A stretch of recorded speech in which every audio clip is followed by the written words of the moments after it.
তো দিনটা ছিল রাধা অষ্টমী। রাধা অষ্টমীর ব্লগটা তোমাদের সাথে শেয়ার করতে পারিনি, তা ভাবলাম আজকে তোমাদের সাথে এটা শেয়ার করে দিই।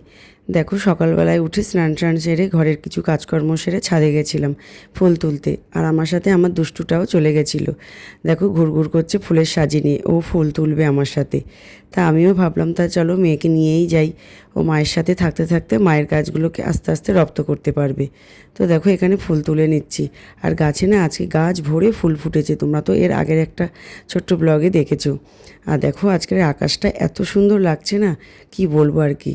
যাই হোক না কেন, ভগবান কৃপা করেছে, আমার সাজি ভর্তি ফুল তুলে ফেলেছি আমি, দেখো। আর তারপরে চলে আসলাম ঠাকুর ঘরে। তা আজকে ঠাকুরের জন্য সেরম কিছু আয়োজন করতে পারিনি, ঘরে যা ছিল সেই দিয়েই পুজো দেব। কারণ ফল টল তো সবই আছে, আর শুধু আনার মধ্যে আনিয়েছি মিষ্টি আর ফুল। আর কোনো একটা পুজো পার্টির দিন না, যদি ঠাকুরের জন্য মালা ফুল না আনি না, ভালো লাগে না। সেই জন্য একটু ফুলমালা আনিয়েছিলাম। আর কিছু করে দিতে পারিনি, কেন বলো তো? এই যে আমার একটা দুষ্টু আছে, ওর জন্য আমি এখন কিছুই করতে পারি না। ও যা ছটপটে হয়েছে না, তা কি বলবো।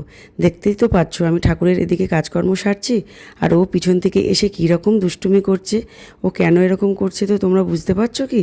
ওখানে দেখো ফলের থালাটা রয়েছে, ও কী করছে, তার মধ্যে থেকে ও কলাটাই নেবে, আর কোনো ফল কিন্তু নেবে না। ও কলাটাই নেবে, গিয়ে ওই কলাটা খাওয়ার জন্য এরকম করছে। কিন্তু আর আমি এদিকে রাধা মাধব গপুকে স্নান করিয়ে দিয়ে তাদেরকে মালা পরিয়ে দিচ্ছি, আর সেই সুযোগে এসে ও কী করেছে, সেই কলাটা নিয়ে ও চলে গেল। মানে ও কলাটা নেবেই নেবে, ওকে কলাটা না দিলে হবে না, দেখতে পাচ্ছ তো। যাই হোক, ওকে একটা কলা দিয়ে শান্ত করলাম, আর বললাম যে ওকে নিয়ে যায় একটু, আমি একটু পুজো দিই। তারপরে ওকে একটু ঘুরিয়ে ঘুরিয়ে নিয়ে আসলো, তারপরে আমি এখানে আরতি করতে বসলাম। ওকেও কোলে নিয়ে নিলাম, আর ও আমার সাথে সাথে দেখো ঠাকুরকে কী সুন্দর আরতি করছে। আর মুখে মুখে বলেও কিন্তু টুকটাক করে আর আদো আদো কথায়। আর দেখো, আজকে ঠাকুরকে এই ড্রেসটা পরিয়েছি। আমি না এবারে ঠাকুরের জন্য ড্রেস কিনতে পারিনি, কারণ আমি বাজারে যেতে পারিনি, ছেলের এদিকে এক্সাম চলছে, নানান রকম কাজ, আর একদম বেরোতে পারছি না। তা কী করবো, ওই জন্য যা ড্রেস ছিল সেই ড্রেসই পরিয়ে দিয়েছি। তো এদিকে আমার পুজো দেওয়া পুরোপুরি কমপ্লিট হয়ে গেছে, তাই একটু তোমাদের সাথে দেখাবো বলে তাই একটুখানি ফটো তুলে নিয়েছি আর ভিডিও করে নিয়েছি। আর এই হলো আজকের আমার একটা ছোট্ট ব্লগ। আর এই দেখো, আবার চলে এসেছে দুষ্টু। ভোগ লাগানোর পরে ও কী করেছে, ওখান থেকে একটা প্রসাদ তুলে নিয়েছে। কি বলবো বলো, কিছু বলার তো নেই, ছোট মানুষ, কিছু বলতে পারি? কিছু আর বলা যাবে না। ও আবার দাদাকে দেখাচ্ছে, মনে হয় বলছে তুই নিবি।